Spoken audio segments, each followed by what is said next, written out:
guys, welcome back to my channel. So today we're doing something completely different, something that I've never done before. We're actually doing a tour of Jay's van. He is a fellow van feller and a fellow YouTuber. His channel is City Nomad. City Nomad, that's correct. Yep. I'll put his link in the description, so check out his channel as well.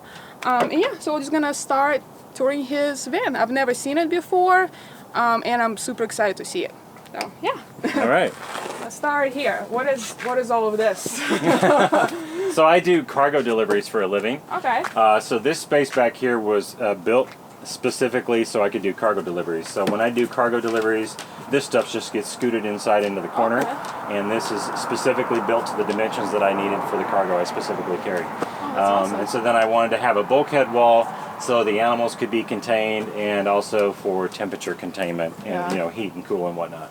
That's awesome. Yeah. And I see you have air conditionings as well? Yeah, I start out with one. Okay. I start out with one, and then we hit that 100-degree spell a while back, and I found out it wasn't enough, especially if you're trying to play temperature catch-up. So yeah. I added the second one. And they both run off of this, believe it or not. That's awesome. Or if I'm plugged in. Yeah. Oh, you're plugged in. Yep. So is it gas or? It is gas. Yep, gas? it's an inverter generator. It's not quite as quiet as the Hondas or the Yamahas, but it is an inverter generator. Yep. Oh, that's awesome. So it's 1700 watts, 2100 surge, and so it'll run both those ACs, and I can also plug my speed charger in at the same time. And basically, I can plug everything into it I need, and it handles it. It does the trick. So. That's awesome. Yep. So let's just go inside and see what we have inside. All right. The paint will go. Yeah. Go ahead. And what is his name? This is Magnum.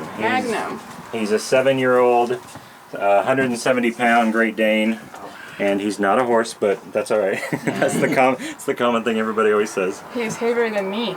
Yes, he's bigger than many people. Yep. Oh, and the only thing I forgot to mention is I do have privacy tint that I put on all the rear glass here because I didn't, I'm in the city so much, so when the back door's open, I don't, people naturally want to peer in, and that prevents them from doing that. Yeah, it's crazy. Like you can see out, but not in. That's amazing. That's right. Yeah, it's 5% limo tint, so.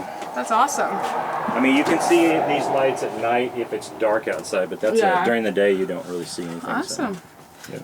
So let's start over here. You have a little desk area, your computer stuff. Some of it, yeah. So this is my desktop workstation. I pretty much just use this for editing YouTube video. That's pretty much it. Because it uses a lot of electricity, but I just turn it on when I edit video, and then the rest of the time I just use my laptop or my tablet for all the other stuff, YouTube comments and all that kind of stuff. And I see it's plugged in, right? Do you have a solar panel on top as well? Yes. So I do a lot of driving, obviously, with my work, and so the bulk of how my battery gets charged most of the day is usually with the battery isolator. Awesome. So I do have one solar panel on top. It's a 100-watt Renogy solar panel. Nice. I do need to add more at some point, but in the city, it's enough. Yeah. When I was out at the ocean a couple days ago, it wasn't enough because I wasn't running my engine at all, so I found out that that's where I needed more solar, so. Yeah. Yep. Yeah, we have one panel as well, and just one 100-watt lithium battery. Oh, okay. Because of lithium, it works great. So I have heard that. I've heard that quite a bit from other YouTubers. Yeah, but we might add another battery to it, but still keep just one panel. So we'll see how it works. Awesome. Well, and eventually, I mean, I have plenty of room up there, so yeah, I could put hundreds and hundreds of watts of panels, but I don't know. We'll see. And then, so this is your kitchen setup over here? Yep, so this is just a little, this is actually the very last thing I did. So I literally threw it together with scrap wood, which you can tell. So I don't cook very much. So one meal a day at most is all I prepare. That's why I wanted it to be able to just fold up against the wall out of the way, because I'm not a big cook. But basically this just comes down. There's a little prop leg like you see in mini RVs for all kinds of, there's just a prop leg that goes under there that holds it, and then this comes out. It's just a propane cooktop, and then it opens up, and then there's a green, I just used the green propane canisters to fuel it, and those just took the hooks up over here. Awesome. So it's pretty simple. Yeah. Yeah, that's a nice little setup.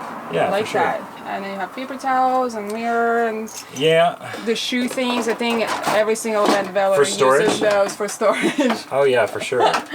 Yeah, a lot of people ask me about that. They're like, why don't you have cabinets and whatnot? I said, well, because I wanted this to be as simple as possible. So yeah, I chose not to. Oh, of course, on camera.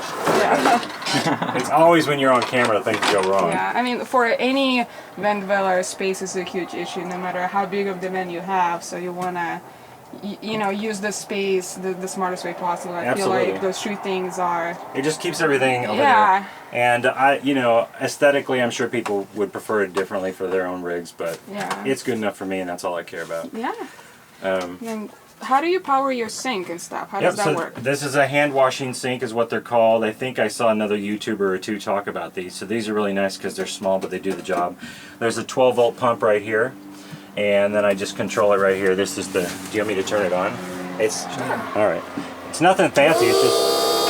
Yep. That's awesome. Yeah, it's just a 12-volt pump that I got at I think Harbor Freight, and again, this was the very last things I did, so I was kind of rushing to get it done because I was getting ready to leave my leased place I was in. Yeah. And so so if you want me to talk about how this works? Yeah, definitely.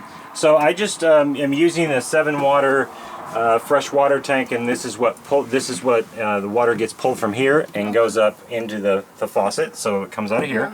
And I pretty much just use this for hand washing and dishwashing, and then all my water jugs I use for drinking water and for the animals. And then it just drains into this non-pressurized drain tube and just goes into a cat litter container, and then I just dump this every day. Okay. I'm very sparing. I use less than a gallon of water a day, so it's awesome. It's really not that much. Yeah, we just installed our sink with the pump and everything in our van. We still have to wire it to our battery, but we tested it in the garage and it works great. Oh yeah. It's nice to have a running water inside a van. Absolutely. And then the here, I'll shoot. Yeah. Sorry. Then you have a fridge. Yep, and so I kind of went against conventional wisdom here, but I went with a 120-volt fridge. It's like a dorm refrigerator. It's a 3.2 cubic foot. Because I read up on the 12-volt fridges, and a lot of people said that if you really wanted a dual zone, they weren't. I don't know, I could be wrong, but the freezers weren't real great for that. So I wanted a freezer that would keep ice frozen and keep ice cream frozen, and then I wanted it to be separate from my refrigerator. Yeah. So that's why I went with this setup. And it just runs off of the modified sine wave inverter I have. I have a 1,000-watt modified sine wave inverter. It runs 10-15 minutes an hour typically, and it pulls, I think, 3 to 4 amps, and it works just fine. In fact, I found out about this off of a video that Into the Mystery 13 did. Oh, awesome. Yeah. That's great. If you remember, I didn't do all the full modification to make it remotely turn off and on, but I bought all the equipment to do that, all the terminals and everything, and then I found I didn't really need to. Yeah. So. You just leave it on all the time? Yeah, my inverter stays on all the time, and I don't have any problem keeping my batteries topped off, so except for maybe right now. No, they're still good. Yeah. And then so this thing's prevented from opening, right? Yep, so these are just little child safety locks, and these you can get on Amazon, and these keep it's to keep kids out, but in this case it keeps your doors from opening, so they never ever come open. And then I have these, you can attach these any way you want, but these are just earthquake straps. And they just adhesive to the top, and then they screw into your wall. And I have one there, and then I also have one, I think it's underneath here. It's underneath the sink, you probably can't see it. Yeah, it's behind the sink. Okay. So but it keeps it from moving. It keeps it from like falling off of this nightstand that I'm using as storage. It's like super heavy duty Velcro? Oh yeah. As long as you don't undo it and refasten it all the time. So basically they suggest fasten it once and don't touch it again. So. Oh, okay. Yeah. No, it doesn't move. I mean, it will slide back a little bit where the slack is, but it won't. Yeah. It won't come off. That's fun. And I've been over some rough roads with it, so. We should definitely get one of these maybe for our cabinet. Mm-hmm. Yeah, they're nice. And so you have overhead storage over there, and that's just for the storage, right? Yeah, I pretty much use it as storage. This is just kind of audit in stuff. Cat's food, cat's bed, although he sleeps everywhere. Dog food, fresh water jugs, clean clothes, towels, pillows, my 12-volt fan that I use also at night. I usually set this on the end of the bed because when I'm warm. But yeah, that's pretty much it. Oh, Not that you care, but I had these made before I went to the beach trip. So Oh, nice. I had those made. I didn't have time to get a magnetic made, so I just went to Office Max or Office Depot and I had those made. So That's awesome. And then stuck them on with magnets. So yeah, it's pretty Who's cool. this up here? Ooh, right Oh, up there, here? look Yeah, at. you can zoom in there or go right in there. That's Stanley. Hey, Stanley. Yeah, he'll pretty much meow on command there. So. That's so cute. He's a big boy. He's 20 pounds. Wow. I can pull him in here if Big you want. cat. Yeah. No, so this is your energy controller, right? Right. This is a PWM. Again, this was done after I was already done with my build and living in my rig, and it was a couple months later. And I'm like, okay, I really need to get solar just to help top the batteries off. But I've already spent so much money on all this. I just went with an inexpensive kit. So this was the one that came with the kit. I know it's not as efficient as the MPPT, but it's a fraction of the cost. And so I'm like, I'll give it a try, and we'll see how it goes. And it seems to do the job. So yeah, so I've been pretty happy with it. And then this is just the LED light IR controller, which you probably are very familiar with. Yeah. Everybody that has a van has these things. We have those as well. Everybody does. Yeah. We haven't installed them yet, but we have them. Yeah, and then this is just my voltmeter, ammeter, battery monitor. So it just tells me the state of charge on my battery, tells me how many amps are being used. Just 3 1/4 amps are going out right now, and the state of charge on the battery, 12 3/4 volts. So you have a Max Air fan up here? Yeah, that is a Max Air, and the same thing. I kind of researched both, and I found slightly better opinions on the Max Air, so I went with the Max Air. But I think they're both good fans. Fantastic or Max Air. Yeah. What's this bed setup? You got like a couch looking So thing this over is here? yeah. So this is a memory foam mattress that I bought from somebody who did not like it. It was brand new, and I bought it for $100. And I knew it needed to be in 2 pieces, and so I read up online. You can just cut these with like an electric carving knife, and completely clean, no mess. perfect cuts. Yep. And so I built the frame, and then basically this is a queen size mattress. So if I fold it all the way out, it'll come out to here. Wow. This back portion is 2/3, and then this is the other 1/3 for the seat. But I found that I don't pull it out. I just sleep on my side. So this is plenty big just sleeping on my side. Wow. And then, of course, Magnum sleeps here on his dog beds, which are popped outside right now. But yeah, so I built the bed frame. It's kind of a mess under there probably, but let's see. But the inverter's under there. There's 2, or you can shoot it over here if you want. Let's see, they'll probably have some light. That's probably fine. Yeah. Okay, but there's 2 100 amp hour AGMs underneath the bed, and then the fuse panels under there, the inverter's under there. And that's pretty much it. That's pretty much all that's under there. So, have more space if I need it. How long did it take you to build this thing out? I was working 2 jobs and taking care of a separation anxiety ridden boy here. So I only could spend about 2 or 3 hours a day on it, and I did it over, I think it was from January through April. So 4 months, spending a couple hours a day, 2-3 hours a day, as much as I could. And I didn't work on it every day, but I tried. So. Yeah. How long have you been in this vehicle? My lease ran out April 30th, so I've been in it since May 1st of this year. That's awesome. I see you insulated it too. How did you insulate the whole thing? Yeah, and you can see I also didn't finish the edges, but this is behind the scenes. So I used 1 inch of polyiso in the walls, and then I used 2 inches of polyiso in the ceiling. Okay. And when I first got in the rig at the end of April, it was still getting really cold at night. Yeah. So I used my Mr. Buddy heater overnight, and I'd wake up in the morning. It was really hot in here. So apparently the insulation kept a lot of that in. So. Yeah. I can imagine. Yeah. That's awesome. You've got this bungee hammock over here. Yes. That's a pretty cool space-saving thing. Yeah, I just It's like throw a big banana hammock. Exactly. I just throw odds and ends in it, all kinds of whatever. Bread, bags, a glass, magnums, medicines. I mean, just anything and everything. Magnums? Yeah, magnums. do This you mean? dog. Huh? Oh, I was like, whoa. No. We're getting personal. No, we covered that in my Q&A. I'm not doing any dating right now, so I'm taking a break from all that. Yeah, no, I know. Everybody's mind goes there. Everybody's mind goes there when they ask what his name is, and they're like, oh, okay. I didn't name him, so that's my disclaimer. I didn't name him. I like him. I like his name, but I didn't name him, so. So how did you, or why did you decide to do van life? Multifaceted reasons. I wanted to be able to get away from people I don't like, and when you live in a neighborhood of any sort, whether it's a house or an apartment, you can't escape people. If you have bad neighbors, you just have to suck it up and deal with it. And I like the idea of just being able to turn the key and just move away from them. Another reason was because he has a lot of separation anxiety, and so pet care, trying to get pet care for him is difficult. And so this way I don't have to worry about it. He's just with me all the time. I can just take him. If I want to go to the coast for a weekend like I just did, he's just going to ride with me, and so there's no issue with him driving somebody crazy or wrecking their house or anything else like that. So, and then just the ability to be able to go to events. Like I want to go to Jamie's Build event in November potentially, and then the RTR in January, I hope. So we'll see. Awesome. How did you find van life and van villing? How did I find it? Yeah, like how did you learn about it?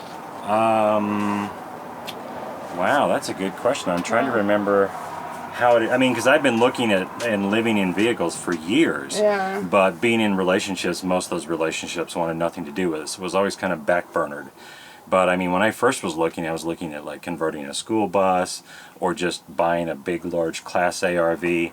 So I think this progression took a lot of time to come to, okay, some type of a box van or a box truck or van, period. It took a progression of time for me to get to this point of going, I don't need a Class A RV. I don't need a school bus 40 feet long. So boy, I don't remember the exact moment, but I've been looking at these kind of things for years and years. So that's awesome. What kind of miles per gallon do you get in this thing? Not good. I want to know. It's I average 7 to 8 miles per gallon, and then of course with this being the summertime, that's with the AC constantly running too when I'm driving. So I know I get people tell me already with big RVs, they're like, I get better gas mileage than that. I'm like, well, all right. And I thought our van was bad. It is what it is. What it is. And I mean, this probably will not be my forever rig anyway. I'll probably get something else eventually. So. You know, you live and learn, but that is the one thing that hurts the most is the gas mileage. So you've been living in vehicles a long time. What's the hardest thing? Oh, not that long. Just since May 1. Oh, and I thought you said you lived in vehicles for. No, I was looking. I was looking at. Oh, you were looking into it for years. Yeah. Oh, okay. But I've only been living in it since May 1. So. Yeah. What's been the hardest thing for you? What's the biggest challenge to this whole thing? Honestly, the one that completely caught me by surprise was feeling a sense of disconnect. Feeling a loss of community, believe it or not. I have friends and family in the area, and so I'm always in contact with them. But something is different, at least for me, maybe not for anyone else, but something is different about living in a vehicle. Maybe it's because you're worried about what other people think. I'm not sure what the reason is. Or maybe it's because even though you may be annoyed by your neighbors, you don't have those neighbors that you wave to every time you come home. And so, yeah, I felt a real sense of disconnect at first. But I've gotten past that. I figured out a way to reconnect with people. But that was an adjustment at first. And maybe you guys haven't experienced that, or maybe most people haven't. But I have a video coming up about that. So about loneliness and disconnect of community and how to reconnect with people so that you feel like you're a part of your community rather than feeling removed from it. So yeah, like an outsider. Yeah, and it may be a difference of personality type too. I'm not sure, but I think so. Do you find that YouTube kind of helps you with that? Like, yeah, it has. It has helped. It really has. What has been like the best part of living in the van? Boy, boiling it down. Best part. I would say just having my animals with me 24/7, almost 24/7, and just being able to take them with me and not have to think about, not having to make plans to go somewhere. So, like this recent meetup, just being able to go and just have the complete freedom to do it. No worries about, is this taken care of? Are they taken care of? No, I just go. So it's pretty nice. One more question, and then I think we got to wrap things up. Sure. The camera's about to shut off. How does you said you do cargo deliveries? Right. How does that work? So it's a freelance thing, and I'm paid by the delivery, basically. Is that what you mean? Yeah. How does it work? Where do you go? How do you do it? How do people living in vehicles make money doing this? Well, they'd have to have a means of carrying cargo to some degree. I have a video up on my channel kind of talking about what I do, but I don't go into full specifics because I don't need trolls causing problems for Yeah. me, trying to blow things up. Okay. So I talk about it kind of in general terms, and I give an example of some cargo that I at one point was going to do deliveries of. And since I don't still work with that company, I talk about that on my channel a little bit. But yeah, it's just basically freelance cargo deliveries, and you're paid by the job. And I mean, if at some point I don't have to rely on that for income, then I'm going to talk about it in a lot of detail, because I know a lot of people would be interested in, and it'd be an option that anybody that's able-bodied could do. So Yeah. I'm definitely interested. yeah. Oh, that's awesome. Yeah, I don't think I have any more questions. All right. So I think we're gonna end it here. Thank you so much for letting us see your Absolutely. van and tour it and learn more about it and about you. Absolutely. And, yeah. So thank you guys for watching, and I'll see you guys next time.